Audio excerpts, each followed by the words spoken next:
écoutez le podcast de So Sweet Planet.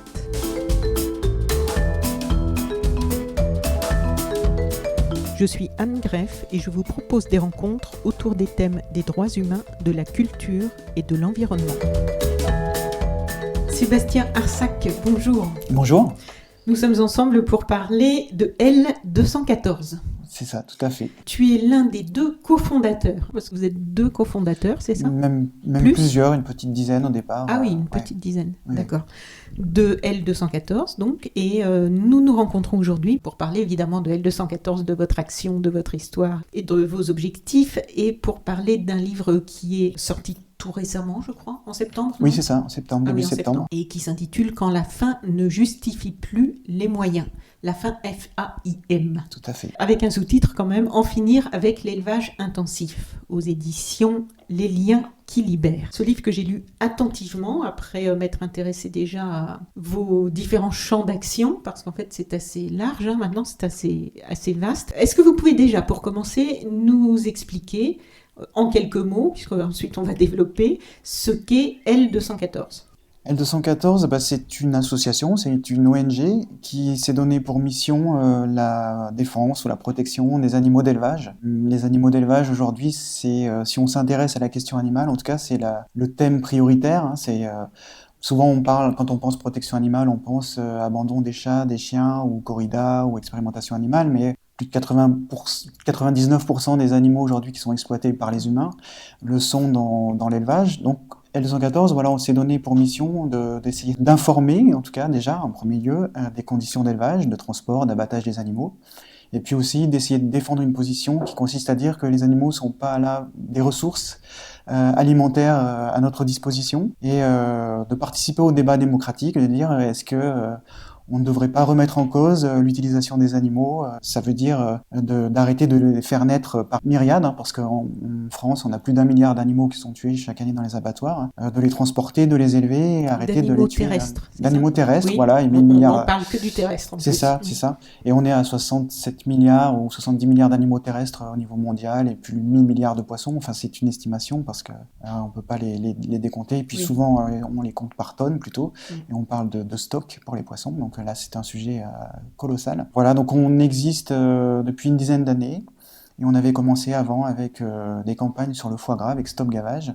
On avait fait un peu nos premières armes sur ce thème-là. Et je crois que ça a une signification, oui. L214. L214, effectivement, c'est un article du Code rural, qui est une codification d'une loi qui date de 1976, qui reconnaît pour la première fois, en fait, les animaux comme des êtres sensibles. Donc, ce terme qui était accolé avec le mot animal sensible, qui effectivement donne tout le sens à notre engagement.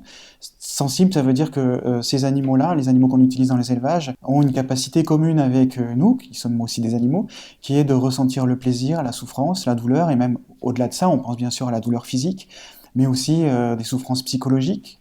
Quand on pense par exemple à un veau qu'on retire à sa mère, à une vache laitière, on voit que le veau et la vache peuvent meugler pendant des jours, donc il y a un attachement qui s'est créé, et donc on a brisé cet attachement, donc il y a aussi évidemment une souffrance psychologique, et en éthologie, les scientifiques aujourd'hui découvrent justement un monde mental bien plus vaste, bien plus large que ce qu'on aurait pu imaginer, c'est-à-dire quand on commence à interroger les animaux sur leurs compétences psychiques, les relations qu'ils tissent entre eux. Alors, les animaux, c'est vaste, évidemment, depuis les animaux, les bactéries unicellulaires jusqu'aux mammifères qui ont des relations sociales très complexes. Bien sûr, c'est simplificateur de dire ça, mais en tout cas, au moins les animaux qu'on élève aujourd'hui, je pense aux bovins, aux cochons, aux oiseaux, aux poulets, ce sont des animaux qui, si on remonte au niveau de l'évolution, ont une structure mentale qui est très proche de la nôtre, ou en tout cas qui ont cette capacité à ressentir le plaisir, la souffrance, à avoir des relations, et c'est vraiment ce mot sensible qui nous a accrochés. Donc on s'est dit, tiens, 214, pourquoi pas, c'est un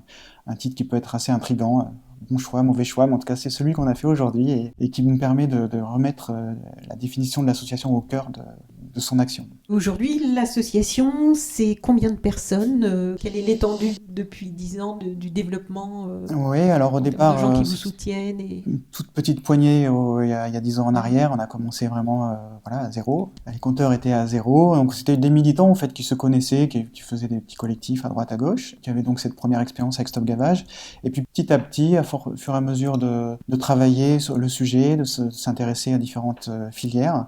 On a pris de l'ampleur et aujourd'hui, on arrive avec une association qui a à peu près 70 salariés, qui représente, je sais pas si on regarde sur les réseaux sociaux, par exemple sur Facebook, il y a 700 personnes qui suivent, 700 000 personnes, pardon. Oui.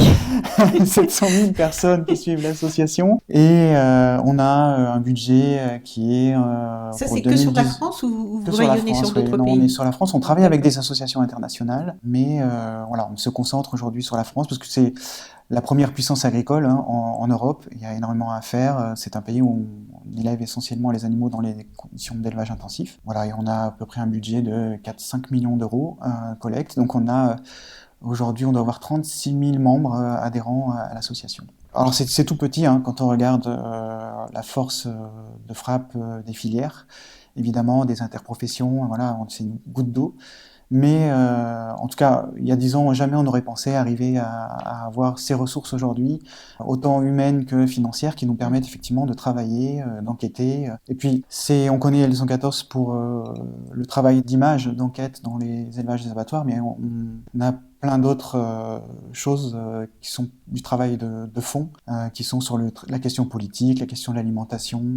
Donc c'est beaucoup de boulot et qui demande effectivement des ressources. Et encore, je pense qu'on travaille qu'une petite partie de l'immensité de la problématique. Alors aujourd'hui, vos enquêtes sont considérées comme fiables. Il y a une reconnaissance de tout le secteur de la presse, des organes de presse. Elles sont reprises régulièrement par les journaux télévisés, que ce soit sur TF1, France 2, France 3 ou les soirées théma d'Arte. Elles sont aussi régulièrement utilisées dans la presse écrite nationale, relayée dans Le Monde, Le Parisien. Quels sont vos critères pour avoir gagné et gardé cette crédibilité aujourd'hui ? Alors c'est quelque chose qu'on a eu justement avec sur la question du foie gras au tout départ. On a vraiment, je pense que les cofondateurs de l'asso déjà sont des personnes qui viennent pour une partie d'entre eux d'une formation scientifique. Et du coup, il y a cette approche qui est une approche rationnelle, rigoureuse. On essaye de l'être parce que je pense qu'on peut pas se permettre, en fait, si on veut voir notre crédibilité, essayer de compter dans le débat public. Il faut que notre approche soit rigoureuse. C'est-à-dire qu'évidemment, comme tout le monde, on a nos émotions, et elles sont importantes. Et il faut justement entendre ces émotions, comme disait Yann Arthus Bertrand, face à la souffrance, on a deux possibilités, soit lever un mur d'indifférence, soit se laisser toucher, se laisser atteindre. Après, il faut interroger ses émotions. Donc, c'est ce qu'on a fait avec le foie gras et le gavage. Déjà, on se rend sur place, on se rend sur le terrain. C'est-à-dire que, évidemment, on n'a pas qu'une connaissance théorique. Notre expertise se base pas simplement sur nos recherches sur Internet, mais on va aussi voir ce qui se passe sur le terrain. Et ça nous permet de découvrir énormément de choses, justement de confronter ce qui est raconté par les filières, par la réglementation, et de voir ce qui se passe vraiment sur le terrain. Donc, c'est ce qu'on a fait avec le gavage. Et après, on regarde aussi les productions scientifiques on n'en produit pas nous-mêmes, on regarde des synthèses qui ont été faites, bien sûr. Il y a énormément de choses qui sont produites par des experts vétérinaires au niveau de l'Union européenne. Et ce qui nous permet, quand on diffuse des images, par exemple, de salles de gavage, c'est ce qu'on a fait au départ dans le Gers, dans les Landes et tout ça, d'expliquer en quoi le gavage est préjudiciable aux animaux, quelles sont les études scientifiques qui ont permis de dire que c'était une maladie, c'était une stéatose hépatique, que les mortalités sont décuplées au moment du gavage, donc c'est bien qu'il y a un problème. Ça nous a permis aussi de confronter les positions de l'INRA, de l'Institut national de recherche économique, qui venait quelque part au secours du foie gras français, mais qui était aussi cofinancé par les filières. Donc ça nous a permis, on a fait un bouquin de plus de 200 pages sur cette question de l'expertise scientifique vétérinaire en France. Donc cette démarche-là, on s'est rendu compte, déjà c'est un peu dans notre ADN au départ, enfin c'est notre façon de penser, et on s'est aperçu aussi que tout en ayant une approche, une position abolitionniste, on milite pour ne plus utiliser les animaux comme ressource alimentaire, donc là on est loin des pratiques de la culture française aujourd'hui, tout en ayant cette position donc, qui peut être perçue comme très radicale. On voit que si on apporte de l'information, du contenu et qu'on l'argumente, on est dans une démocratie où on peut parler de ça, on peut échanger sur ce sujet et que avec le contenu, la presse, les médias sont intéressés par l'apport de ce travail-là. Qui, même si en face vous avez des gens qui n'ont pas forcément envie de partager votre opinion, mais au moins ça permet d'entamer des réflexions. Voilà, et il y a une reconnaissance aussi, il y a une reconnaissance. Voilà, on n'est pas en boucle en disant... différente de celle communément admise. Voilà. On n'est pas en boucle comme un mantra de dire c'est pas bien de tuer les animaux. Oui, d'ailleurs, si Arrêtons vous de les étiez en manger, boucle, et je puis ne vous voilà. aurais pas tendu le micro. Voilà, c'est ça. Et puis, c'est pas du tout rien aussi. C'est chacun dans son parcours a sa propre réflexion. Et nous, c'est d'essayer justement de. On a une société ici et maintenant qui a des relations avec les animaux qui sont ce qu'elles sont.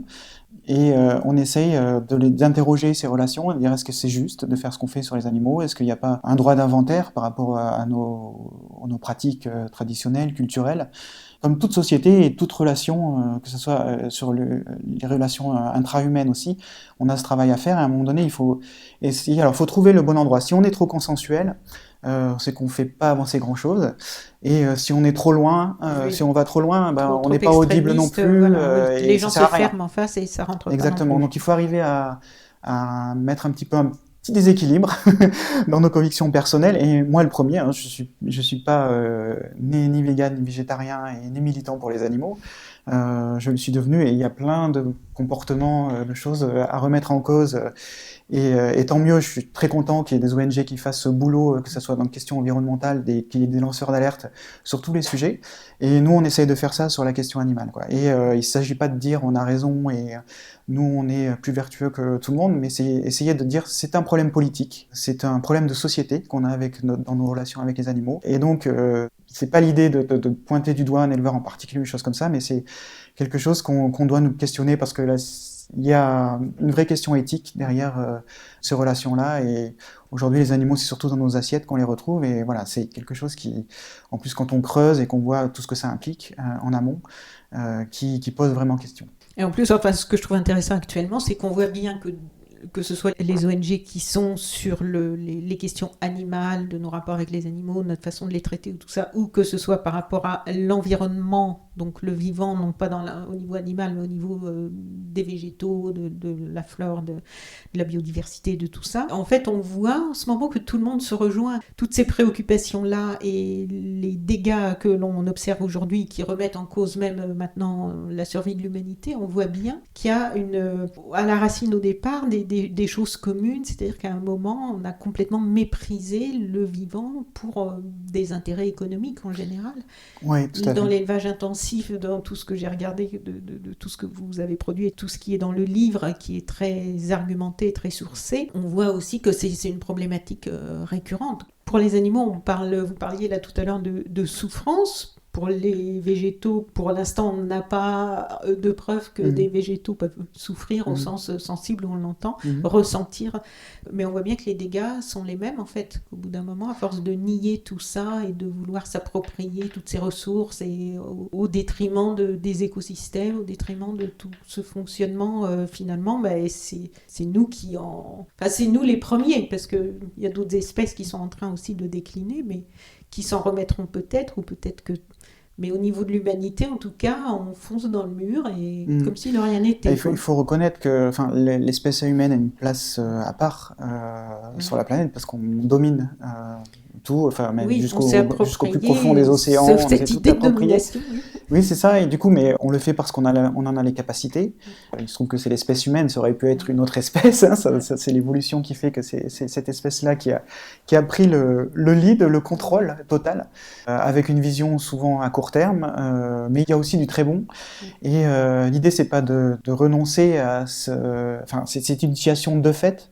Et il faut savoir qu'est-ce qu'on fait en fait de ce pouvoir qu'on a, de cette capacité à résoudre des problèmes. Voilà, l'idée, c'est pas non plus de rejeter non plus l'humanité, mais c'est de se rendre compte que aujourd'hui on pourrait faire d'autres choses. Voilà, on peut faire d'autres choses. Il faut qu'elle évolue l'humanité un petit peu. Oui, c'est ça, et on le voit même dans les relations intra-humaines. De toute façon, des groupes humains ont pris aussi la domination sur d'autres, et tout ça a évolué. On voit que cette sphère d'égalité aujourd'hui, on a mis les droits humains dedans, et ça allait pas de soi d'autres époques. Aujourd'hui, ça va de soi quelque part, même si dans la pratique, on est loin d'avoir atteint cette égalité-là. Mais on l'a formulée, disons. Au moins, on l'a formulée, elle est là et on avance. Hein. Je pense qu'il y a des droits qui avance.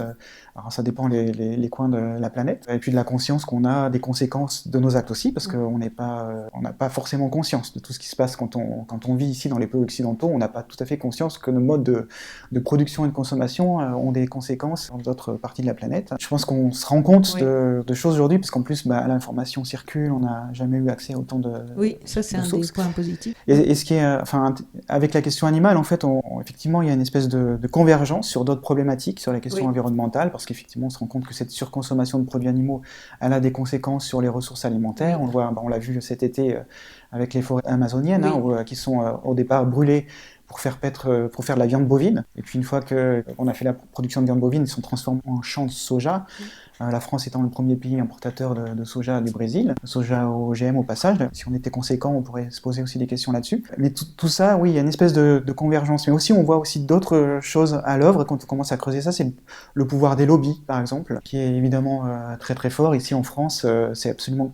Alors en ce moment, il y a cette mode de l'agribashing là, qui est pilotée par la FNSEA, qui est un des syndicats agricoles les plus puissants qui co-gère l'agriculture aujourd'hui en France avec le gouvernement depuis des dizaines et des dizaines d'années, qui s'est installé, qui défend un modèle productiviste.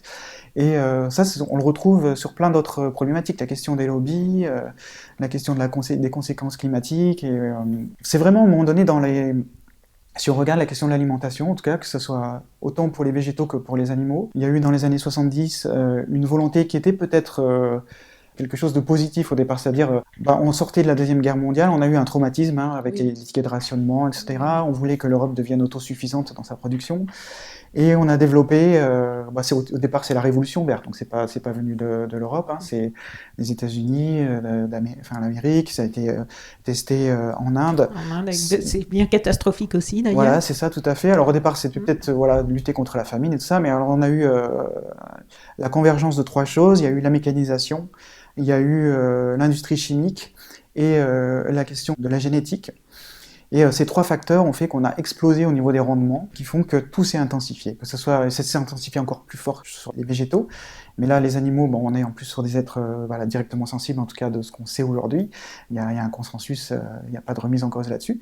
Et où, cette mécanisation, les progrès génétiques ont permis d'entasser des animaux dans des bâtiments. Ça n'a pas été l'invention de l'exploitation animale, mais ça a été une période où on a poussé les manettes au maximum. Et ce qui fait qu'on a, en fait, même si on commence à remettre en cause notre rapport sur les animaux, qu'il n'y a jamais eu autant de travaux philosophiques, universitaires, de questions posées sur la question de nos rapports avec les autres animaux, jamais on a autant exploité d'animaux qu'aujourd'hui. Parce que simplement, la question démographique, de consommation de produits animaux. Et si on n'avait pas eu la chimie, par exemple, les antibiotiques, les médicaments, les anti-infectieux, on ne pourrait pas entasser les animaux parce que dès que vous aurez un virus, un germe, une bactérie, vous avez trop forte mortalité. Donc on a eu besoin de cette chimie pour entasser les animaux dans une telle promiscuité. Et la génétique fait qu'aujourd'hui, on a des animaux qui grandissent à tout à l'heure. Par exemple, si on prend aujourd'hui les poulets, c'est 7 animaux sur 10 en France qui sont tués sont des poulets. Donc plus de 800 millions d'animaux sont élevés chaque année. Et les poulets d'élevage qu'on a aujourd'hui sont des animaux qui ont été sélectionnés pour grandir très très vite, pour faire du muscle, parce qu'on veut faire de la chair. Du coup, ce sont des animaux qui sont boiteux à plus de 30%. Ce sont des animaux qui ont des problèmes d'acide, de problèmes pulmonaires, des problèmes cardiaques. Et quand on regarde en 1950 et aujourd'hui, sur les poulets d'élevage, aujourd'hui ils grandissent 2 fois plus vite qu'en 1950 pour avoir le même poids d'abattage. Et on regarde ça, c'est la même chose pour les vaches laitières. Aujourd'hui, on a fait des vaches laitières qui doivent pisser du lait, littéralement. Donc on arrive en moyenne, c'est à peu près 30 litres par jour. Il y a des vaches qui montent à 60 litres facilement, assez fréquemment, par jour, alors qu'un veau, c'est entre 5 et 10 litres pour ses besoins. Et c'est pareil, ça aussi, c'est la sélection génétique. Donc je crois qu'il y a des scientifiques qui disaient que la production de lait journalière pour une vache, ça correspond à une dépense énergétique de courir un marathon chaque jour. Donc c'est des vaches qui sont épuisées au bout de quelques années, qui pourraient vivre 20 ans et plus, et qui au bout de 4-5 ans sont envoyées à l'abattoir à la réforme parce qu'elles sont totalement épuisées. Et toutes les filières comme ça, c'est les problèmes de la génétique. Donc on a la chimie, la génétique, la mécanisation évidemment. Là aujourd'hui si on regarde sur les éleveurs aujourd'hui, un éleveur peut s'occuper de 60 000 poules pondeuses en élevage intensif, alors qu'en élevage plein air, c'est 6 ou 7 000 poules pondeuses. En 1950, je crois qu'on avait un travailleur en population active sur 5 était dans le monde agricole. En début des années 2000, c'est 1 sur 22. Et là, aujourd'hui, on est à 1 sur 33. Donc, on a eu une hémorragie de la population de travailleurs actifs dans ce domaine-là, une intensification avec des rendements qui ont explosé. Voilà la situation aujourd'hui de l'agriculture en France. Alors, dans ce livre, vous faites le point et vous décrivez donc avec de nombreux chiffres et de nombreux détails dont vous donnez toutes les sources en fin de livre. Donc, il y a 3 grandes parties. Comment nous en sommes arrivés là, la réalité de l'élevage intensif et les raisons d'en sortir. Il y a aussi vos propositions après. Depuis 2008, vous avez rendu public, je crois, plus de 50 enquêtes et des vidéos qui révèlent les conditions d'élevage, de transport et d'abattage des animaux en France. Ces révélations qui nous ont fait découvrir l'aspect cruel et ignoble de ce que nous faisons endurer à ces animaux pour notre consommation. Donc tout ça a fait beaucoup de bruit, toutes vos enquêtes et vos vidéos, ça a fait sensation même. Est-ce que vous pouvez nous expliquer comment vous avez découvert cet envers du décor? Parce qu'en fait, on a tous été atterrés lorsque ces premières vidéos sont sorties. Enfin, on s'est dit, mais comment se fait-il qu'on ne nous a jamais montré ça, qu'on ne le sait pas, que c'est caché? On comprend que ce soit caché, mais...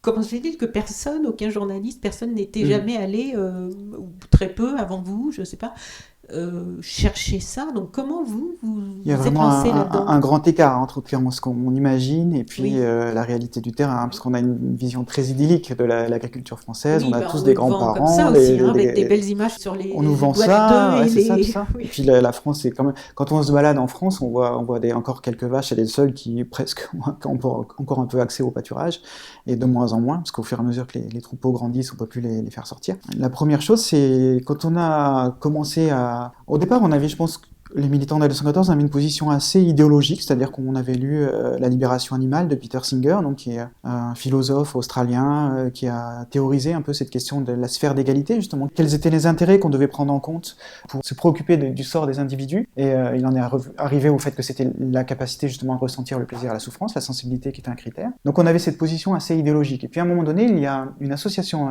américaine qui nous a contactés et qui travaillait sur la question du foie gras. On a vu encore là dernièrement à New York une interdiction d'ailleurs de la vente et de la production de foie gras.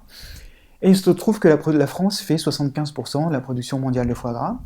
Donc ils sont adressés à nous et puis ils sont venus en France et on est parti avec eux pour visiter des fermes d'élevage. Et là on est allé dans le Gers, dans les Landes, donc vraiment au cœur de la production de foie gras en France, dans le sud-ouest. Et moi, j'avais pris le caméscope familial avec moi. Donc là, je vous parle 2003, le petit caméscope Sony que j'avais voilà, vraiment le caméscope familial qu'on sort pour les mariages et les grands événements. Et là, on a demandé à des éleveurs s'ils pouvaient nous faire visiter. Et nous, on était quelque part des accompagnateurs de cette association américaine. Et là, la première fois que je suis rentré dans une salle de gavage, une vraie salle de gavage, pas celle qu'on fait visiter aux touristes, c'était déjà 87% de la production française, et c'était une salle avec 1000 canards enfermés dans des cages individuelles, c'est-à-dire que faut imaginer ces cages de la taille d'une boîte à chaussures à peu près, où il y a juste la tête qui ressort, avec une machine, donc c'est une gaveuse qui gave les canards avec une pompe pneumatique. Donc déjà, on n'était plus de gaver des oies, d'ailleurs on gavait des canards, parce qu'on s'est rendu compte qu'on n'arrivait pas à enfermer les oies dans ces cages, donc on est passé sur une autre espèce pour faire du foie gras. Donc une production très industrialisée, et voilà. Et donc on a fait ces premières images comme ça, simplement en allant toquer aux portes des élevages, quoi. Je me souviens la première fois quand on est rentré à l'hôtel et que j'ai re-regardé ces images c'était des cassettes à bande. Je me suis dit, mais quand on va montrer ces images aux Français, il n'y en avait pas, bizarrement. Il y avait des images qui étaient faites en Belgique, parce qu'il y a une petite production en Belgique, aux États-Unis, mais il n'y avait pas d'images bizarrement faites en France, parce qu'il n'y avait pas d'association qui s'était penchée sur ce thème-là. Les anglo-saxons ont de l'avance sur nous, sur ces questions-là. Et quand j'ai vu les images, j'ai dit, quand on va les montrer, c'en est fini du gavage. Donc j'étais très naïf à l'époque. J'ai un peu perdu de cette naïveté, mais on s'est rendu compte quand même que les images avait une force, c'est un voile de vérité qui est soulevé, on ne fait pas de reconstitution, on n'a pas un studio ici. Oui, voilà. Et vous ne racontez pas ce qui se passe, vous le montrez. Voilà, on montre. Alors, on est dans un moment où l'image est très accessible, déjà. On peut diffuser à moindre coût des images au plus grand nombre. Donc ça, c'est un vrai avantage aujourd'hui d'Internet. Et ouais, au début des conséquences que va avoir toute cette capacité à diffuser de l'information. Et du coup, on s'est rendu compte que cette articulation entre le travail scientifique et le travail de terrain nous ouvrait des portes et permettait d'ouvrir un débat. Et qu'on s'est dit, c'est entre guillemets la méthode, quoi. C'est aller sur le terrain, et c'est ce qu'on a fait après sur les élevages de lapins, après beaucoup, où en plus on découvre des choses, on découvre des choses qui sont pas écrites, comme que les nids sont équilibrés, qu'on assomme la pro au bord des caisses dans les élevages, enfin plein de choses comme ça qu'on découvre malgré nous, juste en discutant avec les éleveurs, et effectivement il y a une telle opacité que c'est des images qui sont difficiles à faire, de plus en plus compliquées à faire. Alors, comme vous le décrivez, il ne s'agit pas de taper sur les agriculteurs qui sont eux-mêmes en grande difficulté et qui Absolument. ont été en fait encouragés et entraînés depuis le milieu du XXe siècle dans cette voie de l'agriculture et de l'élevage intensif. Oui. Mais il s'agit plutôt de faire le point sur les dégâts aujourd'hui bien identifiés de ces modes de production qui ruinent la terre, qui ruinent l'environnement, qui ruinent la biodiversité et par conséquent l'humanité. Donc il ne s'agit pas de faire de l'agribashing, on le reprécise puisqu'il faut le préciser là en ce moment. Mais en préparant l'interview il y a quelque temps de Marie-Monique Robin, je l'entendais dans une émission sur France Culture, et en fait dans cette interview elle parlait du fait que après la guerre, au moment où donc il y avait cette famine et où il fallait développer l'agriculture intensive pour à ce moment-là régler ce problème de la faim et produire plus et tout ça, l'État, les gouvernements ont su à ce moment-là mettre des grands plans d'action et d'aide financiers, politiques, économiques à tous ces agriculteurs et ces éleveurs pour les aider à faire la transition.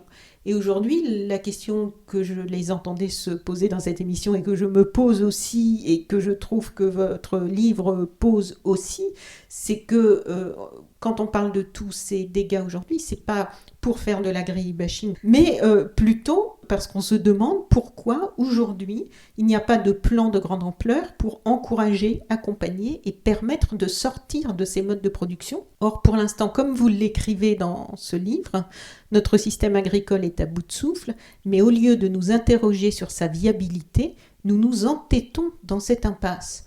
Et qu'est-ce qui bloque ? C'est une aberration économique en plus. Oui. C'est une aberration totale. Les éleveurs en sont les premières victimes. Voilà. Personne que ce soit au niveau santé en fait, d'ailleurs, que au niveau financier, économique. Aujourd'hui, par exemple, si on regarde les élevages porcins, les éleveurs porcins, en moyenne, ont plus de 400 000 € d'endettement. Imaginez, 400 000 € d'endettement, enfin c'est incroyable. Et tout ça fonctionne qu'avec des subventions et de l'argent public. Mais je pense qu'en fait, l'élevage aujourd'hui en France, effectivement, on a décidé dans les années 60, c'était Edgar Pisani, du coup il disait il faut que la Bretagne se pense comme un immense atelier de fabrication de viande et de lait. Et du coup, ils y sont vraiment arrivés, et les lois d'orientation agricole à l'époque qui ont poussé dans cette direction, et ça a eu lieu effectivement. Je pense qu'aujourd'hui, le problème, c'est qu'il y a une force d'inertie, des choses qui sont installées et des intérêts privés qui passent devant l'intérêt général, ça c'est sûr. L'agroalimentaire aujourd'hui, parce que ces éleveurs-là qui sont pris entre le marteau et l'enclume, vraiment aujourd'hui ils ont aucune marge de main-d'œuvre. Les élevages porcins sont totalement intégrés, c'est-à-dire que toutes les filières de toute façon sont intégrées, c'est-à-dire qu'elles dépendent d'un gros groupe, d'un espèce de groupement. Alors au départ c'est des coopératives, mais qui sont complètement dévoyées. L'organisation de départ c'est plus des coopératives avec des coopérateurs paysans, mais ça devient des industries agroalimentaires simplement. Ils sont accompagnés par les vétérinaires du groupe, les animaux sont fournis par le groupe, l'alimentation est fournie par le groupe, etc. Ils ont un programme à suivre. En fait, ils sont devenus des salariés de l'agroalimentaire complètement. Juste que ce qu'ils mettent à leur disposition, c'est leur force de travail, et ils s'endettent pour acheter des grands bâtiments et beaucoup de machines qui sont très très coûteuses. Et en fait, si ça perdure aujourd'hui, c'est parce qu'il y a des gens qui trouvent l'intérêt et qui ont du pouvoir, simplement. C'est bête comme chou, mais les éleveurs, les agriculteurs, aujourd'hui, font vivre énormément de gens. Mais ceux qui trouvent l'intérêt, c'est donc au-dessus de tout... C'est ceux qui fédèrent ces plus petits, là C'est les laboratoires, c'est les gens qui fabriquent des machines, c'est l'agroalimentaire derrière, c'est la grande distribution. Enfin, tout le monde se sert, en fait, au passage. Presque la moitié du budget de l'Union européenne, c'est la PAC, et investi pour essayer de faire perdurer en fait les éleveurs. Je crois que c'est les éleveurs de bovins allaitants, donc ils font de la viande, ils ont plus de 40 000 € par mois, par an, de subventions. Donc on n'est pas loin de 4 000 € par mois de subventions. C'est-à-dire que sans ces subventions, il n'y a plus d'éleveurs allaitants aujourd'hui en France. Et on est à plus de 30 000 € en moyenne sur les élevages. Donc c'est un système qui marche sur la tête complètement, et qui est sous perfusion, totalement, vraiment sous perfusion. Et je pense qu'il persiste aujourd'hui, quand vous avez justement les manifestations qui sont organisées par la FNSEA, c'est que la FNSEA est installée aujourd'hui en France, c'est elle qui contrôle les chambres d'agriculture. Quand il y a des élections, ils ont la majorité, mais il y a un mode d'élection qui fait qu'avoir la majorité, c'est rafler tous les postes aujourd'hui, donc il n'y a aucune contre-pouvoir aujourd'hui dans le monde agricole. Et c'est parce que, historiquement, la FNSEA est installée, c'est-à-dire qu'elle siège dans les SAFER. Par exemple, c'est tous ces organismes qui va distribuer les terres ou qui va donner les autorisations. Donc en fait, un éleveur aujourd'hui a plus intérêt à être syndiqué à la FNSEA, mais simplement parce que les éleveurs ont peur, ou s'ils ne le sont pas, en fait, ça va à l'encontre de leurs propres intérêts, quoi. Donc il y a eu une espèce de situation de monopole de ce syndicat qui a une vision totalement productiviste aujourd'hui de l'agriculture et qui essaye par tous les moyens, avec les crises successives qui se suivent, de maintenir ce système. Voilà, simplement. Vous avez aujourd'hui Christiane Lambert qui est à la tête, avant c'était Xavier Belin. Xavier Belin était quand même PDG du groupe Avril, Sophie Protéol, qui est une énorme industrie agroalimentaire avec Sanders et tout ça, qui était aussi alors président du syndicat agricole et à la fois à la tête d'une énorme industrie agroalimentaire. C'est une aberration totale. C'est comme si vous avez dans une entreprise de fabrication d'une chaîne de voitures, quelqu'un qui défend les employés et qui est à la fois dans la direction, quoi. Enfin, ça paraîtrait complètement fou, mais c'est la situation de l'agriculture aujourd'hui. Le mari de Christiane Lambert siège à Terrena, donc qui est un groupe agroalimentaire, exactement. Donc on est exactement dans la même situation, on n'est pas sorti. Et aujourd'hui, je pense que il est là le problème. Il y a des verrous à faire sauter et que pour le moment, je pense qu'ils vont sauter. On entend, on commence à apercevoir la grogne quand même au niveau des éleveurs. Il y a beaucoup de gens qui commencent à se soulever par rapport à tout ça, mais il y a une volonté publique aujourd'hui qui n'est pas là pour changer de modèle. On voit au contraire que Didier Guillaume, l'actuel ministre de l'Agriculture, qui lui-même rentre les deux pieds dedans sur cette question de l'agribashing, c'est-à-dire que dès qu'on remet en cause la question de notre modèle agricole, que ce soit n'importe quel pour l'utilisation des pesticides jusqu'à la condition d'élevage des animaux, il y a une levée de bouclier qui se fait, les associations animalistes aussi, une tentative aujourd'hui de criminaliser le mouvement totalement. Donc aujourd'hui, c'est une sale période, en tout cas. Je pense qu'on est une période de transition, et comme toutes les périodes de transition, elles peuvent être très perturbantes, très violentes et destructrices pour les gens qui sont pris dans cette tourmente-là. Mais je pense que c'est vraiment faire la technique de l'Autriche, se mettre la tête dans le sable aujourd'hui, ou avoir une vision à très très court terme, que de continuer à faire perdurer ce système-là. Il y a une tribune il y a quelques jours avec José Bové et pas mal d'autres agriculteurs, je crois que c'était dans Libération. Oui. Pour justement remettre un petit peu les points sur les i, sur le fait de repréciser qu'il ne s'agit pas de faire de l'agribashing, mais de remettre un système en question. Absolument. Et c'est pas sur les agriculteurs, mais plutôt sur les politiques qui ne jouent pas leur rôle. Tout à fait. Et là, quand la FNSEA communique, elle dit les agriculteurs, mais on voit, c'est pas monolithique. Enfin, tout ça, oui. On voit effectivement la Confédération paysanne a un discours qui est tout autre, qui justement se pose la question sur l'utilisation des pesticides, sur les conditions d'élevage des animaux, à militer via Campesina, justement, qui est adhérent à ce mouvement agricole international, qui remet en cause justement l'industrialisation du vivant, l'utilisation. C'est ce qu'on veut faire aussi à notre petite échelle avec ce livre et l'appel contre l'élevage intensif, c'est-à-dire se dire aujourd'hui, on a 8 animaux sur 10 qui sont élevés dans des élevages intensifs. Cette industrialisation, on a, avec des syndicats agricoles, avec des associations de consommateurs, la FCPE, par exemple, a aussi signé cet appel contre l'élevage intensif. On peut aujourd'hui se rassembler sur l'urgence du moment, quoi. Et l'urgence du moment, elle est vraiment de sortir de ce modèle d'élevage-là.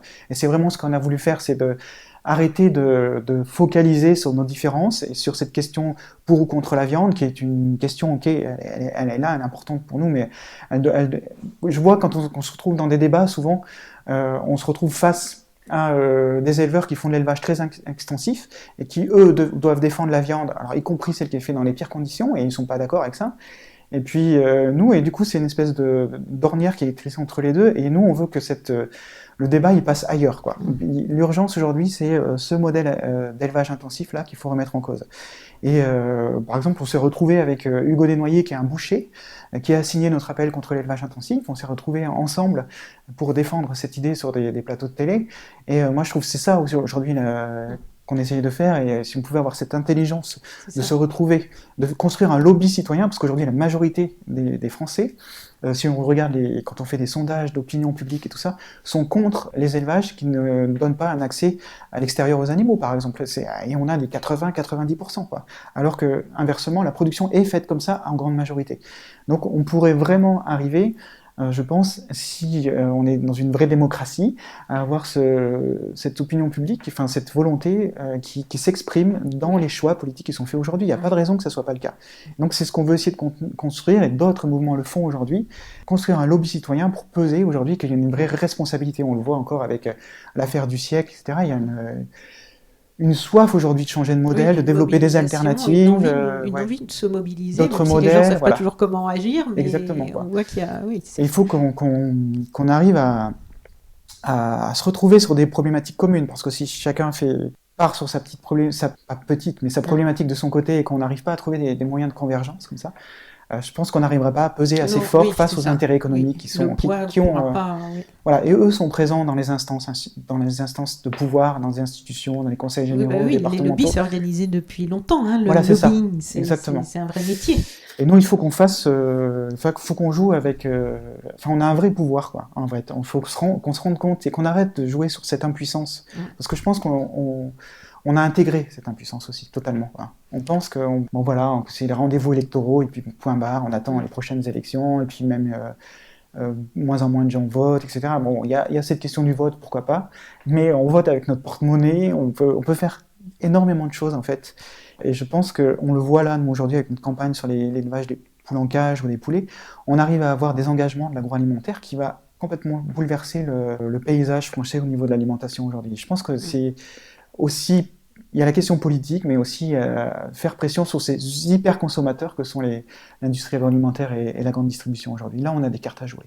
Alors en France, près de 3,5 millions d'animaux, vous le disiez, sont tués chaque jour dans les abattoirs, avec une telle cadence qu'il a fallu, comme vous dites, renoncer à toute forme d'empathie. On se demande si les théories du care, là, les théories du soin, de porter attention aux vivants, ne devraient pas être un peu plus étendues au monde végétal et animal, parce que ce sont des concepts dont on entend beaucoup parler là depuis quelque temps, mais finalement toujours pour l'espèce humaine, à ma connaissance. Je ne sais pas si ça dans s'est les pays étendu. anglo-saxons, ça s'étend un peu, oui, tout à fait. Très bien. Avec Manager notamment. Et vous posez la question du coup de comment en sommes-nous arrivés à normaliser l'horreur. Et vous proposez des réponses à cette question. Est-ce que vous pouvez nous en parler brièvement? Comment on en est arrivé à normaliser l'horreur? Je pense aux abattoirs. Ça s'est fait petit à petit. Il y a un documentaire de l'INRA qui s'appelle Sauver le bœuf, qui est sur des archives INA que vous pouvez retrouver. Quand on voit justement le discours qu'il y a eu, c'est un discours très...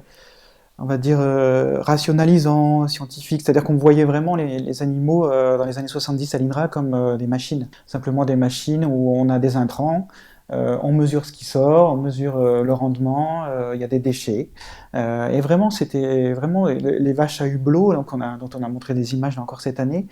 Ça a été mis au point dans les années 70 pour essayer d'avoir des animaux qui aient un rendement le plus efficace possible. Donc on est passé à ce moment-là du fourrage pour les bovins à une alimentation très riche en maïs. Enfin, on a changé complètement leur alimentation parce qu'on s'est rendu compte que c'était plus efficace pour transformer de l'énergie en produit, enfin en lait. Et voilà, on en est arrivé petit à petit. Je pense que pas grand monde a vu venir cette industrialisation, cette intensification de l'élevage. On a un peu laissé faire. Quand on regarde les discours à l'époque, ils étaient moins policés par contre, parce que les pratiques n'ont pas changé. Oui. Mais aujourd'hui, on met du bien-être animal à toutes les sauces. Tout le monde dit on fait du bien-être animal, tout ça, mais c'est alors là, pour le coup, c'est vraiment du greenwashing pour le coup qu'on peut appliquer sur la question animale. On communique beaucoup sur cette question-là, mais les pratiques n'ont pas changé. On a toujours des vaches à hublot, on cherche toujours on continue à pousser le rendement des animaux. C'est-à-dire qu'on continue à faire des recherches pour qu'ils produisent qu'ils fassent encore plus de lait, qu'ils grandissent encore plus vite et plus gros. Enfin, sur la question du gavage, par exemple, on était sur du gavage des oies au départ en 3 semaines. Aujourd'hui, on est sur du gavage flash de canard en 10 jours. Enfin, c'est toujours la même logique. Et ce qu'on propose, les pistes qu'on a, parce qu'il faut bien trouver des pistes pour sortir de tout ça, c'est d'essayer de sortir de ce modèle d'élevage intensif, et il faut essayer de le faire de façon d'accompagner déjà ceux qui dépendent de cette industrie-là, parce que voilà, ils sont là parce qu'on les a mis là, hein. Dans les écoles agricoles, c'est ce qu'on a enseigné, hein. Oui. Ce modèle-là, il a été enseigné, et c'est celui qui domine aujourd'hui, donc il faut déjà accompagner les gens. On voit qu'avec les subventions, il y a de l'argent, il y a vraiment de l'argent pour sortir de ce modèle-là. Ça peut déjà être fait par, je crois que d'ici 2022, la moitié des éleveurs de lapins, par exemple, partent à la retraite. Il y a une chose qui est simple, c'est-à-dire qu'on n'installe plus de nouvelles personnes dans cette filière. Déjà, ce serait énorme. C'est-à-dire que d'ici 2022, déjà, on aurait réglé la moitié du problème dans les élevages des filières cunicoles. Donc ça, arrêter d'installer des nouveaux élevages où les animaux ne sortent pas à l'extérieur, c'est une façon assez simple et soft de sortir de ce modèle d'élevage-là. Et il faut aussi, on ne peut pas sortir de l'élevage intensif si on ne végétalise pas notre alimentation. C'est évident, 3 millions d'animaux aujourd'hui terrestres qui passent dans les abattoirs, c'est la cadence aujourd'hui en France. On ne peut pas tuer les animaux à cette cadence et que tout se passe bien, qu'on les ait bien élevés, bien transportés, bien tués. Non, c'est pas possible. Il ne faut pas se raconter des contes de fées. Donc il faut diminuer notre consommation de produits animaux. Aujourd'hui, l'assiette des Français, elle est constituée à plus de 60% par des protéines animales. Il faut même et en plus, on nous a vendu ça comme étant tellement nécessaire pour la santé, alors qu'aujourd'hui, on se rend compte que non seulement on peut vivre sans, mais qu'en plus, c'est néfaste à notre santé, l'extrême, voilà, on est arrivé à une surconsommation qui fait que c'est néfaste. Les maladies cardiovasculaires, je crois que c'est les cancers qui sont passés devant, mais c'était pendant longtemps la première source de maladie, source de mortalité, qui est très liée à notre mode de consommation. C'est pas que les produits animaux, c'est aussi le sucre et tout ça, mais c'est très lié à ça. Donc il y a des problèmes de partage des ressources sur cette planète. Il y a 800 millions de personnes qui sont malnutries, entre 800 et 900 millions, et il y en a d'autres qui meurent de trop manger, de produits animaux essentiellement. Donc ce ratio-là, qui est de 60% de produits animaux, aujourd'hui, les études scientifiques, elles montrent que c'est l'inverse. Il faudrait que ça soit constitué au moins à 60% de produits végétaux pour les questions environnementales, tout simplement. Donc il faut inverser cette vapeur, donc il faut éduquer les enfants aussi. Là, depuis le mois de novembre, il y a une obligation de proposer une alternative végétarienne au moins une fois par semaine. Dans les cantines. Et là, encore une fois, on voit les syndicats, type FNSEA, qui sont vent debout contre ce truc-là, de faire une fois par semaine un repas végétarien, mais c'est du pur délire, Et donc, il faut végétaliser notre alimentation, donc développer la fréquence d'alimentation végétale dans la restauration scolaire. Par exemple, là, on va avoir des élections municipales. Et les mairies peuvent prendre cet engagement. Aujourd'hui, dans les cahiers des charges, ils ont le droit de mettre des exigences au niveau de l'origine des aliments. Ce qui en plus permettrait, parce qu'on voit souvent les filières alimentaires protester contre l'importation d'alimentation standard de viande qui sont produits. En fait, les pays exportent en fait l'élevage standard, le pire de ce qu'ils font. Donc ce qui est importé en France et qui arrive dans les cantines scolaires, il y a les produits français, mais il y a aussi des produits qui viennent d'autres pays, qui ont des produits dans des conditions très intensives. En exigeant, si un maire exige demain que l'approvisionnement des cantines scolaires se fasse plus par des élevages intensifs, mais par des élevages qui garantissent au moins l'accès à l'extérieur par les animaux, ça va automatiquement faire barrage à l'importation de produits intensifs d'autres pays. Donc on a aussi là une défense de l'élevage en France, de personnes qui font de l'extension. Ça demande aussi une volonté politique, parce qu'on sait qu'au niveau du coût, tout le monde ne peut pas suivre non plus. Il y a déjà des enfants qui ne peuvent pas manger à la cantine. En fait, les produits animaux, c'est ce qui coûte le plus cher dans les restaurations collectives. Après, donc, toutes les aides qui vont sur le secteur de l'intensif, là, pourraient être reportées. Et on paye deux fois, parce qu'il y a les subventions, et après, il y a toutes les conséquences qu'on va payer. Donc on paye. Il y a tellement de choses, mais les algues vertes, par exemple, quand on doit dépenser énormément de sous pour nettoyer les plages en Bretagne, on sait aujourd'hui que c'est à cause de l'élevage intensif, tout ça. Et donc ça, c'est des surcoûts qu'on va payer. Donc c'est des budgets colossaux qui sont dépensés là-dedans. L'intensification, c'est aussi l'utilisation d'antibiotiques, qui est massif dans les élevages, qui sont donnés à titre préventif. C'est-à-dire que c'est pas une fois qu'on a vu que les animaux étaient malades qu'on va donner des antibiotiques. C'est une médecine par l'eau. C'est-à-dire qu'aujourd'hui, si vous avez quelques animaux qui toussent dans un élevage, l'éleveur va vite donner les antibiotiques parce qu'il risque d'avoir trop de mortalité avant d'envoyer les animaux à l'abattoir. Et donc, on va donner des antibiotiques à tous les animaux de l'élevage. Donc, c'est une médecine par l'eau, préventive, Et donc aujourd'hui, cette utilisation abusive d'antibiotiques dans les élevages, c'est une épée de Damoclès au-dessus de nos têtes, quoi. On sait très bien aujourd'hui que l'antibiorésistance est un problème, et donc on va le payer très très cher, en plus, ce modèle-là d'élevage-là. Mais ça, ces liens de causalité, dans le grand public, ça fait pas partie des choses qui sont dans toutes les têtes, hein. On n'a pas forcément conscience, si on ne s'intéresse pas au sujet, on ne nous amène pas tellement l'information sur le fait que pourquoi on devient résistant aux antibiotiques, pourquoi il y a de tels problèmes de personnes qui en arrivent à mourir parce qu'on ne peut plus les soigner, parce que les médicaments ne font plus effet, parce qu'on a développé de l'antibiorésistance, c'est pas tellement expliqué. Non, c'est pas expliqué, et pourtant, on peut pas dire que c'est pas connu, hein. Les autorités sanitaires connaissent ça très bien, l'OMS tire des signaux d'alerte sans arrêt, le gouvernement ne peut pas ne pas savoir, ça c'est sûr, c'est impossible. Donc là aussi, il y a une vraie responsabilité qui aujourd'hui pèse aussi, il devrait clairement agir, parce que autant en tant qu'individu, bon, on a les moyens de s'informer aujourd'hui, mais il y a tellement de sujets différents, à un moment donné on peut passer à côté de choses, quoi.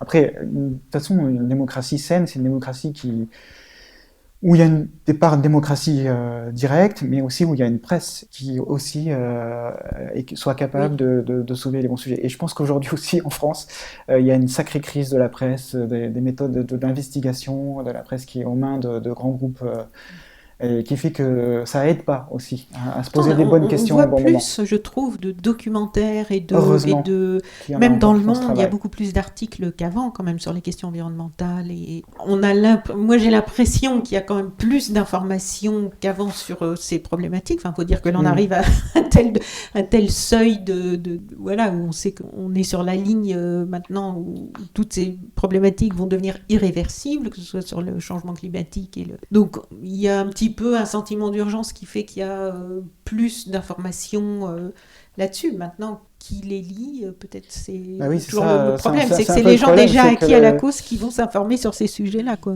Voilà, et évidemment sur Internet, les podcasts en font partie aussi, il y a énormément de choses qui se font dans ce... On a le temps, on peut prendre le temps de développer, quoi. On voit qu'il y a vraiment beaucoup de choses, la manière de s'informer aujourd'hui.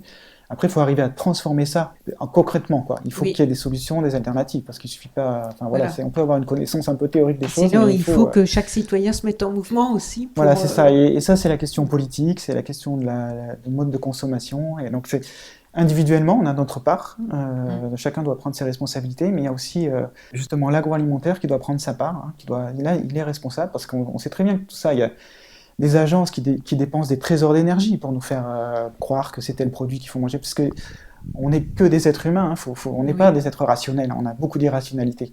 Donc et tout ça, c'est connu par les gens qui veulent vendre des choses.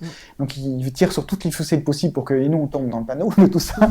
Oui, mais d'autant plus qu'il faut aussi du temps pour s'informer. Hein. C'est vrai que c'est pas non plus à la portée de. Enfin, quand il faut bosser comme des dingues et rentrer, s'occuper des enfants et avoir des problèmes de famille, de travail, de tout ce que aujourd'hui, ce qui peut tomber sur la tête de. Alors, concernant l'impact de l'élevage intensif sur ce que vous appelez le cataclysme planétaire, vous mentionnez qu'il est responsable d'environ 15% des émissions de gaz à effet de serre dues à l'activité humaine, de 25% de l'acidification des sols et de 63% de la déforestation de l'Amazonie. C'est pas nous qui parlons de cataclysme et du rôle de l'agriculture, c'est une étude dans Nature qui est apparue l'année dernière et qui est une des plus grosses études sur plusieurs milliers d'exploitations qui a fait le bilan justement de l'impact de notre consommation et qui est arrivé à ces chiffres-là qui sont effectivement vertigineux. D'accord. Et puis donc il y a, vous venez d'en parler, le problème des algues vertes sur lequel vous écrivez. Par ailleurs, l'agriculture intensive joue un rôle prépondérant dans la prolifération des marées vertes. En effet, le développement des algues vertes est étroitement lié à l'épandage de lisier, dont des résidus se retrouvent dans l'eau sous forme de nitrate. Le lisier, les Bretons ne savent plus quoi en faire. En Bretagne, les animaux d'élevage produisent à eux seuls autant de déjections que 50 millions de personnes. Toxiques, les algues vertes émettent du méthane, un gaz responsable de l'effet de serre. Près de 50 000 tonnes d'algues vertes toxiques doivent être ramassées chaque année sur les côtes bretonnes. les marées vertes sont un frein certain à l'activité touristique de la région et engendrent une perte estimée à plus d'1 milliard d'euros par an. Tout ça, c'est extrait de votre livre, hein, quand la fin ne justifie plus les moyens. Et vous dites, devinez, qui paie la facture? Alors, on en est où avec ces algues vertes? Parce que depuis le temps qu'on entend des chevaux qui meurent, des chiens qui meurent, des humains qui ont des malaises. Donc, maintenant, on a identifié de quoi ça venait. En tout cas, quand on va en Bretagne au début de l'été, etc., il y a des plages qui sont fermées, qui sont dangereuses, qui sont interdites. Toujours. Voilà, toujours. Donc ça ne fait que progresser et il n'y a aucune... aujourd'hui, on ramasse les algues vertes, on les stocke et on paye l'addition. Il n'y a rien qui se passe aujourd'hui parce que c'est juste un pansement quoi, sur une jambe de bois, hein, de ramasser les algues vertes. Le problème, il est à la source, il est beaucoup plus loin. C'est ça, il faut travailler sur les causes. Là, j'ai pas entendu un programme aujourd'hui de réduction du nombre d'élevages porcins en Bretagne, même au contraire, on a tendance, en fait, les gouvernements qui se sont succédés, qu'est-ce qu'ils ont fait? Ils ont favorisé l'installation d'élevage intensif. C'est fou, hein. C'est-à-dire qu'à un moment donné, vous avez des seuils à partir duquel il faut faire une enquête publique, des choses comme ça. Et les gouvernements successifs ont relevé ces seuils, voilà, pour faciliter l'installation des élevages. Donc on n'est pas dans le sens de réduction, on est dans le sens inverse, quoi. Donc c'est une aberration totale.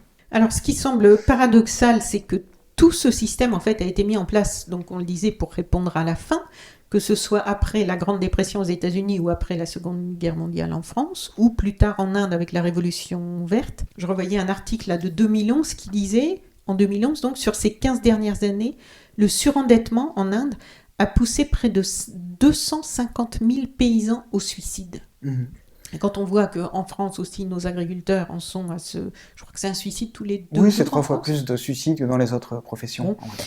Et en fait, ce système qui a été mis sur pied pour répondre à la faim aujourd'hui, donc affame des populations. Et vous dites, or pour l'heure, des pays dont la population souffre de malnutrition font pousser des céréales et des légumineuses destinées à engraisser des animaux dans d'autres pays au lieu de les cultiver pour nourrir leurs habitants.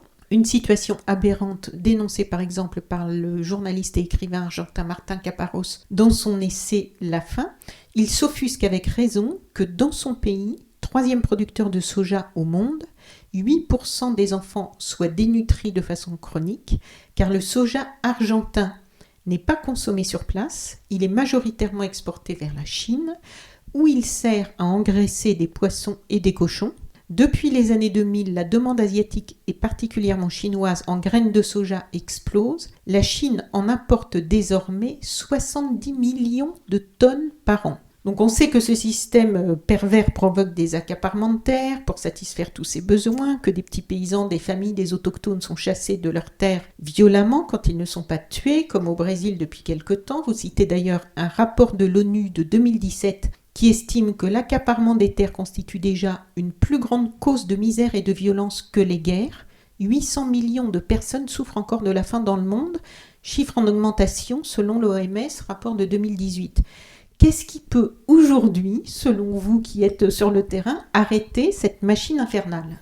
Je pense que c'est aujourd'hui, les plus gros leviers pour tout ça, pour cette question des partages de ressources, de la graine du pauvre qui nourrit la vache du riche, c'est vraiment une remise en cause de nos modes d'alimentation. Je pense qu'encore dernièrement, le dernier rapport du GIEC qui s'intéressait à la question des terres le soulignait. Et il conclut pas tout à fait, mais ils mettent un graphique où ils montrent justement en fonction de notre régime alimentaire, quels sont les impacts de notre régime alimentaire sur le partage des terres et tous les autres problèmes sur le réchauffement climatique, etc. Le levier le plus efficace, c'est l'alimentation. Quand nous, au niveau, c'est pour la COP21, au départ, on avait fait un site internet pour justement dire, en France, on parle alors, il faut éteindre les lumières en partant, couper l'eau du robinet, etc. Enfin, des petits gestes comme ça, alors que notre plus grosse levier, c'est notre consommation alimentaire. Et là, silence radio sur toute la ligne, quoi. C'est parce qu'on défend les intérêts, donc on ne veut pas remettre en cause notre mode de consommation alimentaire. Et le problème aujourd'hui, c'est que les pays émergents, comme on dit, en tout cas en Asie, il y a une classe, en Chine, il y a une classe moyenne, aujourd'hui qui est de plus en plus forte, puissante et nombreuse, qui veut consommer comme on consomme dans les pays occidentaux, où là il commence à avoir une érosion de notre consommation de produits animaux, mais en tout cas il y a une explosion de la consommation de produits animaux au niveau mondial, et ça fait une pression, effectivement, une pression sur les terres, et on pourrait parler de la question de l'eau, et voilà, et d'autres sujets comme ça. Et du coup, si on ne réalise pas, et peut-être qu'on va le réaliser, si on le fait pas de façon consciente, de toute façon, à un moment donné, ça va avoir des limites, cette pression sur les matières premières qu'il y a. Effectivement, c'est des guerres, enfin, c'est des conflits. Je pense que la seule solution, c'est de changer notre mode d'alimentation et de tout faire. Et la Chine a pris d'ailleurs conscience de ce problème. Le gouvernement chinois, qui consomme quand même 2 fois moins de viande qu'ici, dans les pays occidentaux, donc on peut le montrer du doigt, mais ici le problème est encore plus gros. Alors on a une population qui est moins importante qu'en Chine, mais donc c'est une histoire d'échelle, mais en proportion ils mangent 2 fois moins de viande que nous. Et ils ont décidé justement de diminuer leur consommation de produits animaux. Ils ont pris conscience de ça. Et je pense que c'est vraiment, je vois pas d'autre solution que de remettre en cause notre modèle et de végétaliser notre alimentation. Il y en a pas un. Et ça va jouer sur tous les leviers, quoi. Vraiment sur le partage des ressources, sur la condition animale, sur les questions environnementales, sur tout un tas d'éléments, parce que les animaux aujourd'hui on les fait naître, quoi. C'est pas l'histoire d'ouvrir les portes des élevages, mais c'est d'arrêter de faire naître des animaux aujourd'hui. Dans de telles proportions, oui. Dans de telles proportions. Je pense que même sans être vegan ou sans être pour qu'on ne fasse plus du tout d'élevage, on peut se retrouver sur le fait de reconnaître que l'élevage intensif est... Ah oui, et qu'on a une surconsommation de produits animaux, qui est récente dans l'histoire, même l'histoire occidentale, de manger de la viande comme on mange aujourd'hui, c'était pas question. Enfin, nos grands-parents mangeaient 1 ou 2 fois de viande, enfin ça dépend où on habitait déjà et tout ça, mais c'était le week-end, le dimanche, etc. C'était pas... en fait... c'était pas midi et soir tous les jours de la semaine. C'est ça, on a l'impression que la situation, le régime alimentaire d'aujourd'hui trouve ses racines très profondes dans l'histoire de l'humanité, etc. Non, on est pas. C'est quelque chose de récent, donc on peut tout à fait avoir une politique, un encouragement, une éducation qui aille tout à fait dans l'inverse. Et en une génération, on peut changer des choses. On voit bien à quel point les choses s'imposent aujourd'hui. De toute façon, il y a une disruption, comme on dit, dans plein de choses, quoi. Et sur la question de l'alimentation. Et on voit d'ailleurs qu'il y a ce virage, l'industrie en a conscience, quoi. Et vous avez des fonds d'investissement ou des agences de notation qui disent, qui déconseillent d'investir dans la viande aujourd'hui, parce qu'il y a une prise de conscience, je pense, qui est faite, et que là, c'est un marché énorme, alors avec tous les travers. Une prise de conscience par rapport économique. Oui, c'est ça. L'impact. Oui, c'est pas une question éthique de prise de conscience vraiment du problème sur la santé ou l'environnement. C'est une prise de conscience du fait que les consommateurs vont se détourner et que donc là, ils vont se détourner, qu'il y a des problèmes, qu'il y a une pression. Et voilà, c'est ça. Alors, donc vous écrivez aussi que les abattoirs, ça j'étais étonnée de lire ça, se sont inscrits très tôt dans l'histoire de l'industrialisation et ont même servi d'exemple pour le secteur automobile. Vous dites, dans l'histoire de l'industrialisation, celle des abattoirs fut précoce. Ceux de Chicago ouvrirent en 1865 et en 1900, plus de 80% de la viande des États-Unis y était produite. Un boom exceptionnel qui a même inspiré les premières chaînes de montage industriel. En effet, c'est en visitant les abattoirs de Chicago dans sa jeunesse que Henry Ford eut l'idée du travail à la chaîne. Tout à fait. C'est vraiment étonnant comme... Oui, c'est ça, c'est le travail notamment de Charles Patterson, Eternel Treblinka, qui est un historien, et voilà, c'est effectivement très connu que voilà, l'industrialisation a commencé, d'ailleurs les chaînes d'abattage dans les abattoirs, le travail à la chaîne, voilà, c'est au départ à Chicago effectivement que ça a commencé. Alors vous avez fait une proposition de 15 mesures, L214, pour concrétiser cette sortie. Et c'en est où ? Aujourd'hui en France, on en est un peu au balbutiement au niveau politique. Alors, là où on arrive à avoir le plus d'avancées le plus rapidement possible, c'est avec l'agroalimentaire, c'est-à-dire qu'on a réussi en 1 ou 2 ans à convaincre plus de 150 gros acteurs de l'agroalimentaire à, par exemple, plus approvisionner avec des œufs qui sont issus d'élevage en cage, et on est en train de faire le même travail sur les poulets, donc ça va. On a les moyens aujourd'hui de faire prendre conscience là et d'avoir une pression suffisante sur ce monde-là. Au niveau politique, aujourd'hui, c'est plus compliqué. On a un lobby qui s'applique sur les députés, les sénateurs, qui est difficile aujourd'hui de changer ça. On a une représentation de la ruralité, et souvent la ruralité, les notables, c'est justement les chambres d'agriculture, voilà, tous ces syndicats qui sont installés, ces institutions. Et du coup, c'est plus compliqué parce qu'il y a vraiment un clientélisme au niveau des députés et des sénateurs aujourd'hui. Mais je ne doute pas que dans quelques années, ça va changer. On a vu, d'ailleurs, avec les élections européennes, là, il y a le parti animaliste que s'était présenté, qui a fait plus de 2%, plus que des partis traditionnels. Et je pense qu'il y a la surprise générale. Oui, quand même, avec oui. à peu près aucune exposition médiatique, puisqu'on n'ouvrait pas l'antenne, on leur ouvrait pas l'antenne, etc. Donc je pense que ça a été repéré par les politiques aujourd'hui et que ça va changer. Et là, par exemple, nous, ces 15 mesures-là, c'est une proposition qu'on a et on essaie de voir comment ces propositions-là, par qui elles peuvent être défendues, portées. Et petit à petit, quand il y a eu le débat sur les états généraux sur l'alimentation, la question environnementale et la question du bien-être animal étaient les deux sujets qui ont fait le plus débat. Et on a eu plus de 50 députés, je crois, qui ont soutenu un amendement pour l'interdiction des cages pour les poules pondeuses, qui n'est pas passé parce que le gouvernement attendait les instructions de l'interprofession des œufs pour avancer. Donc, mais il y a eu quand même par exemple cet article qui a été voté pour végétaliser, avoir cette option végétarienne dans les cantines. Donc je pense qu'on en est au début et que, comme quand on a commencé à faire campagne contre les cages pour les poules pondeuses, au départ on a fait pendant plusieurs années sans avoir aucun résultat. On voyait d'autres pays qui avaient des résultats, on se demandait mais comment ils font, on est vraiment nuls. Et puis petit à petit on a ramassé les fruits en fait de ce travail. C'est un travail, il faut de pédagogie qui est assez long. Et je pense qu'au niveau politique, d'ici quelques années, à mon avis, les choses vont s'inverser. Et ça va aller très très vite à ce moment-là. Il va y avoir un basculement. Parce que la progression, on voit dans les études sociologiques, elle n'est pas linéaire pour les changements de comportement. Oui. Et ça. C'est quand il y a 10% de la population qui bascule, oui. voilà, on a quelque chose qui va très très vite après. Parce qu'il y a une pression, en attendant, il y a des verrous à faire sauter. Il y a des intérêts privés qui luttent, qui réagissent. Il y a des forces de réaction qui sont très très fortes en face de nous et qui freinent en fait les choses progressives les solutions, les alternatives qui pourraient débouler aujourd'hui. Alors dans la partie « Comment en sommes-nous arrivés là ?», vous analysez les causes de la distance qui existe maintenant entre le consommateur et l'origine du produit qui arrive dans son assiette. On sait, ça avait fait beaucoup d'effets il y a quelques années, que pas mal d'enfants ne savent pas à quoi ressemblent les animaux qui arrivent en portions dans leur assiette sur leur table. Mais cette distance pour les adultes, elle existe aussi, puisqu'on s'aperçoit, surtout en lisant votre livre, qu'il y a un véritable mur qui lui cache les conditions d'élevage, de transport et d'abattage de ce qu'il consomme, de ce que nous consommons.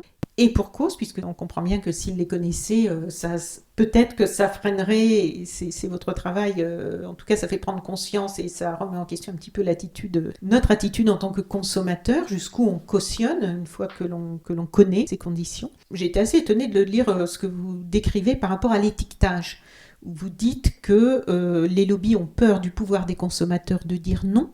C'est pourquoi le législateur, sous l'influence des filières et des acteurs de l'agroalimentaire, s'est jusqu'à présent toujours refusé à imposer l'étiquetage obligatoire sur les modes d'élevage et d'abattage. Et pourtant, on a l'impression, moi j'avais l'impression qu'il y avait eu des progrès dans l'étiquetage. On voit souvent marqué « élevé en plein air » ou des labels de ce type que l'on croit un peu naïvement. Et vous expliquez en quoi les étiquettes qui sont censées rassurer le consommateur ne sont pas très honnêtes et sont souvent des entourloupes marketing. On a beaucoup d'industrie aujourd'hui qui fait, la nouvelle agriculture, qui dit élever sans antibiotiques, sans OGM et tout ça. Sans antibiotiques, il y a une petite étoile et puis c'est à partir de l'engraissement. Donc vous avez plein d'entourloupes comme ça. Et évidemment, ceux qui écrivent plein air et tout ça, c'est que en fait le problème, c'est que quand c'est pas écrit, vous pouvez être sûr que c'est de l'élevage intensif et de l'élevage standard. Et puis il y a plein de produits. Sur les œufs, c'est le seul produits pour les œufs coquilles qui sont vendus dans les boîtes où il y a une obligation d'étiquetage. Bon, c'est écrit tout petit, tout ça, mais c'est quand même écrit.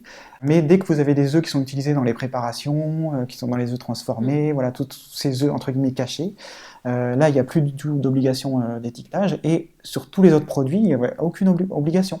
Des œufs bio, par exemple, élevés en plein air, de poules bio, élevées c'est en forcément plein air. En plein air, ouais. Voilà. Ouais. Donc là, on peut y croire ou pas ? Oui, on peut y croire, sauf éventuellement... Rassurez-nous un peu. Il y a la DGCCRF, il y a toujours un petit pourcentage de tromperie, mais là, c'est pas tellement la question. Mais quand ça on veut soulever. signifie bien que ces poules-là sont en plein air. Oui, Là, oui, il n'y a oui, pas oui, de... oui, oui, D'accord. oui, oui, par exemple, aujourd'hui, là, que ce soit le bio ou le label rouge, ce sont deux labels qui sont au-dessus du standard, clairement, qui généralement, bon, à quelques exceptions, par exemple pour les vaches porcins, c'est pas le cas, mais normalement laissent accès au plein air aux animaux. Donc je dis pas que c'est idyllique, C'est mieux mais c'est mieux que que l'élevage quand il n'y a standard, rien du voilà, tout. sur ces deux, sur le bio et le label rouge.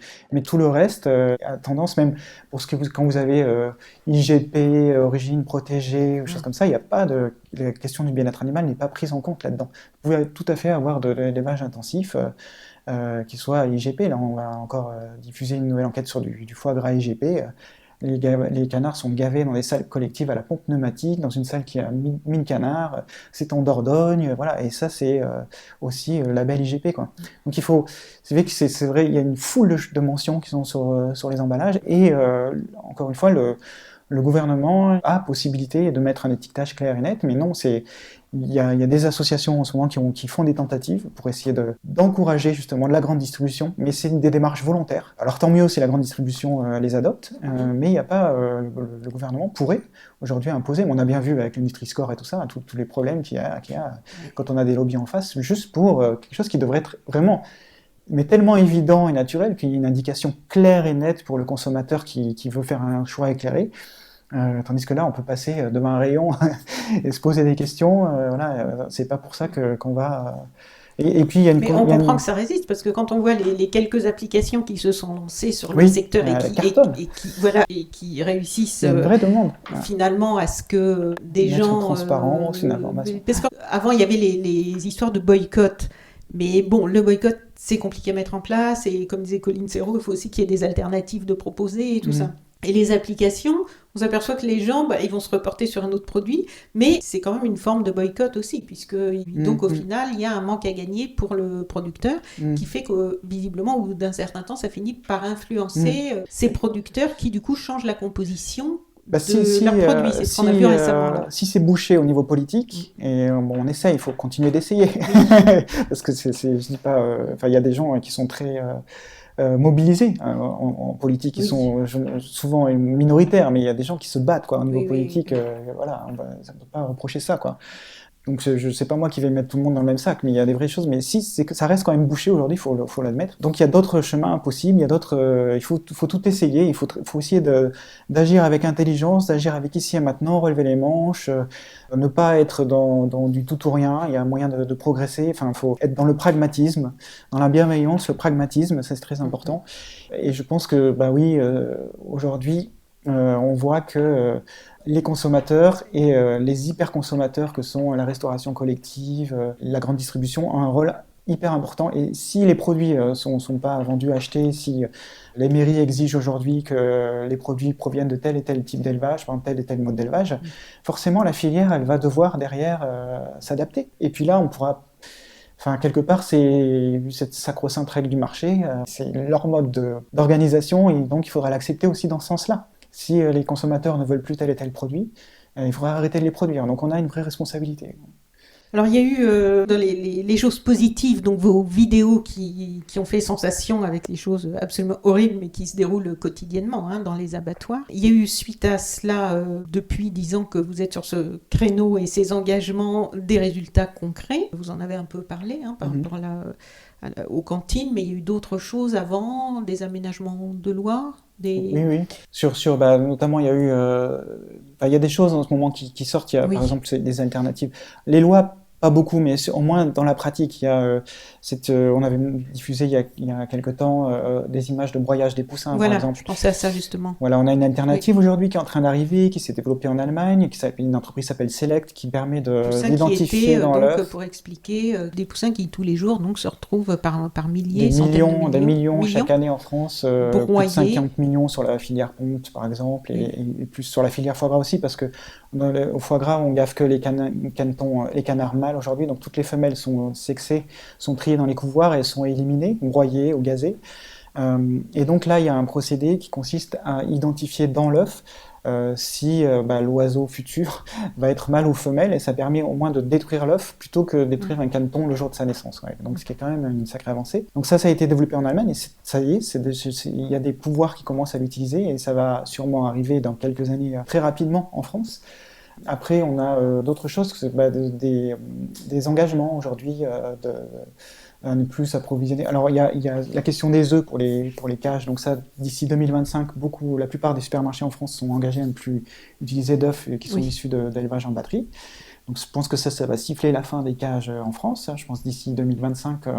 Et là, une fois que le pourcentage d'œufs produits en France aura assez décliné en élevage en cage, on pourra espérer avoir une loi qui va verrouiller du coup, cette idée-là. Et aujourd'hui, on a une même démarche, alors qui est aujourd'hui quelque chose d'hyper positif. C'est au niveau de l'élevage des poulets de chair, on arrive aujourd'hui à avoir énormément, des victoires dont on n'espérait pas les avoir aussi rapidement. Pareil, de l'agroalimentaire qui s'engage à diminuer les densités d'élevage à l'intérieur des élevages.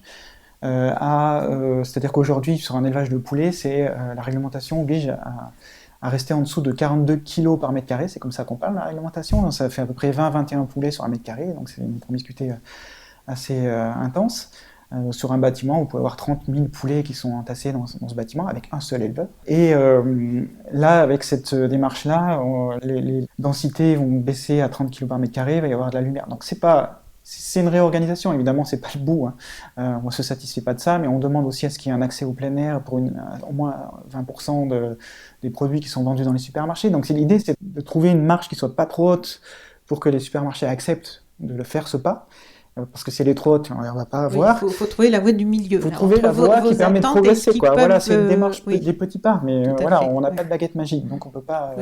Voilà. Et ça, aujourd'hui, ce que je vous dis, c'est qu'on a des engagements qui tombent les uns derrière les autres. Il n'y a pas une semaine où on n'a pas un engagement. Et ça donne beaucoup d'espoir sur l'avenir. On peut aujourd'hui faire bouger les lignes, vraiment. Et il y a eu, c'était récemment, je crois, vous aviez lancé un appel avec 200 personnalités, ONG. C'est donc à l'issue, un accompagnement où le livre a accompagné un appel, qui est Stop Élevage Intensif, justement. Et on a, à peu près 200 personnalités qui l'ont signé, plus là, on doit être pas loin de plus de 100 000 personnes qui ont signé cet appel-là. C'est justement l'idée de sortir du modèle d'élevage intensif. Et on voit qu'il y a une vraie mobilisation qui s'organise, qu'il faut qu'elle se transforme, mais aujourd'hui, la question animale, c'est une question qui est très concernante. En tout cas, on voit que quand, des sites internet d'information écrivent un article sur ce sujet-là, qu'ils ont le top 100, vous savez, ou le top 10 des articles les plus lus la veille, des articles sur les animaux arrivent tout le temps en premier. C'est tout le temps, sur les articles de Libé par exemple qui fait ça, arrive tout le temps au début. Donc je pense qu'il y a des sujets qui sont hyper concernants, c'est l'alimentation, on y comprend quelque chose, et il y a un tel écart entre les pratiques et ce qu'on aimerait, parce que je pense qu'aujourd'hui sur la question animale, tout le monde est d'accord pour dire qu'on ne doit pas maltraiter les animaux sans nécessité, et qu'on ne doit pas les tuer, les maltraiter sans nécessité. Donc ça c'est gagné quelque part. L'idée c'est de faire comment on arrive à se sortir de ce modèle-là. C'est gagné au niveau idéologique. Donc c'est vraiment comment on fait pour dépasser ces intérêts privés et changer mettre la barre vers une autre direction. Alors sur So Sweet Planet, je vais mettre les liens vers vos différents sites, parce qu'il y a L214.com et puis ensuite il y a une déclinaison selon les thèmes de plusieurs sites qui sont tous très intéressants. Vous avez aussi une chaîne YouTube sur laquelle il y a donc toutes ces fameuses vidéos, mais il y a pas que les vidéos horribles, je vois pas d'autres mots, je suis désolée pour qualifier vos vidéos, c'est pas vos vidéos, c'est les sujets qui sont horribles, mais il faut quand même en voir 2 ou 3 pour se faire une idée de cette horreur, que l'on cautionne quand on va acheter sa viande. Se faire une soirée. Mais il y a beaucoup de choses très intéressantes, notamment justement sur les résultats que vous avez eus, il y a des rubriques de playlists en fait ensuite qui sont sur la chaîne YouTube qui sont très intéressantes. Il y a le site stopgavage.com qui est dédié donc au sort des canards et des oies utilisés pour la production de foie gras, de magret et de confit. Il y a Vegoresto qui référence les restaurants qui proposent une alternative 100% végétale à leur carte. Donc ça, une bonne idée pour tous Voilà, ceux qui souhaitent... plus de 1000 restos qui sont chartés, effectivement. Il faut qu'on puisse avoir cette alternative aujourd'hui qui soit disponible. C'est vrai que ça demande des efforts de faire cette transition. Moi, je le vois dans ma vie quotidienne, des efforts de changement d'habitude. C'est des habitudes, voilà, exactement. Voilà. C'est des habitudes qu'il faut changer, parce qu'une fois qu'elles sont changées, c'est simple. Et puis, il y a le site Vegan Pratique. Je conseille vraiment Vegan Pratique parce que là, le site est super bien fait. Il y a des informations nutritionnelles pour ceux qui veulent limiter ou supprimer la viande et le poisson, parce que les deux sont on est dans les mêmes problématiques. Et des conseils pratiques et des recettes véganes et des astuces pour découvrir tous les secrets d'une... Et c'est vrai que les recettes donnent envie parce que je suis déjà allée, moi, sur des sites... Recettes végétariennes, ça donne pas toujours envie. Ou l'autre problème, c'est que c'est souvent très compliqué, très long à préparer. Il nous manque la moitié des ingrédients. On essaye de faire des rubriques différents. Il y a sur Vegan Pratique, il y a un Veggie Challenge.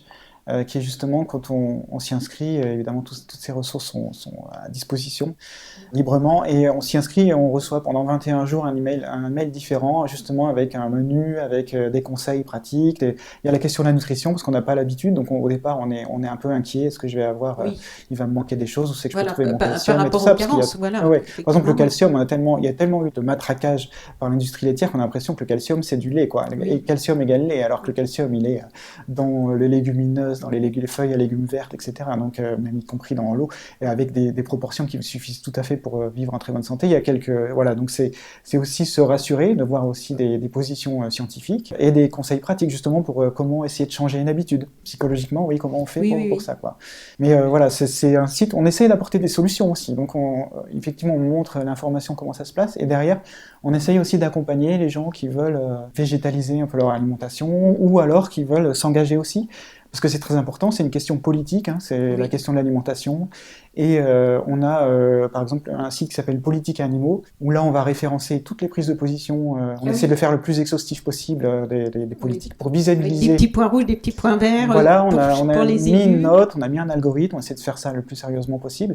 Et on a un site qui s'appelle, un engagement qui s'appelle les Actions Express pour les animaux, où là, pour les gens qui ont envie d'aller plus loin, qui peuvent s'inscrire, et là on propose des actions régulièrement, justement pour essayer de se fédérer sur un point particulier, pour qu'on puisse concentrer le tir laser, j'ai envie de dire, sur une cible qui permet d'avancer un peu plus loin, et qu'on n'aille pas disperser. Mettre le focus le focus exactement sur une problématique. Et ça, je pense que tout type d'ONG, à un moment donné, a tout intérêt à développer, à faciliter l'engagement, en fait, aussi. On a des outils, aujourd'hui, et on a notre vie, on a peu de temps, aujourd'hui, dans nos vies, entre le transport et tous nos soucis dans nos vies. Et il faut aussi que nos opinions, on puisse les exprimer assez facilement. Et on a des outils pour le faire aujourd'hui. On n'a pas besoin forcément de descendre dans la rue, de manifester sur le week-end où on est fatigué ou je ne sais quoi. Et il faut avoir peut-être l'âme un peu militante. Puis il y a plein de façons de militer. Et là, avec ces actions express, on peut écrire à une entreprise, partager un contenu. On propose beaucoup de choses qui sont très faciles. Du coup, c'est très facile aujourd'hui de s'impliquer. Je pense que ça aussi, c'est une façon de se compter quelque part. Parce qu'on sait, les chasseurs sont très organisés pour faire remonter leurs revendications. Pourtant, ils sont une ultra minorité dans la société. Et ce qu'il faut qu'on arrive, nous, c'est à faire la même chose. C'est-à-dire à montrer qu'on est aussi du monde et qu'on puisse aussi se rassembler, quoi. Voilà. Sébastien Arsac, merci. Merci beaucoup, c'est très agréable. Bonne continuation. Merci. Au revoir. Chers auditeurs, si vous avez apprécié cet entretien, merci de mettre 5 étoiles au podcast de So Sweet Planet sur iTunes. C'est très important pour qu'il ait plus de visibilité. N'oubliez pas de vous abonner, soit à la newsletter sur sosweetplanet.com ou sur iTunes, au podcast, ou les deux, pour être informé des prochains podcasts mis en ligne. À bientôt.